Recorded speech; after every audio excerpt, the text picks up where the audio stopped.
Hello दोस्तों, good morning all of you. आज हम सुबह सुबह आके पहुंच गए भगवान के चरणों में, और भगवान के दर्शन करने के बाद मैं थोड़ा आ गया मेरा ब्लॉग करने के लिए, आप लोग को कुछ दिखाने के लिए। ये देख लिए भगवान का मंदिर। इधर भगवान जी राधा गोपीनाथ जी पधारेंगे और काम चल रहा है। अभी मैं छत के ऊपर हूँ और देखिए गांव का नज़रिया कैसा है।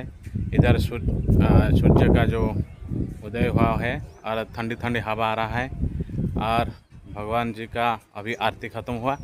अभी हम लोग भगवान जी के लिए भोग अर्पण करेंगे और दूसरा बात भगवान के लिए प्रसाद हम लोग खाएंगे। तो ये है गांव का नज़रिया। देखिए मेरे साथ कितना सुंदर गांव है और कितना ठंडी ठंडी हवा निकल रहा है। देखिए मेरे को ऊपर जा रहा है और मेरा बाल उड़ रहा है। आपको कैसा लगा है?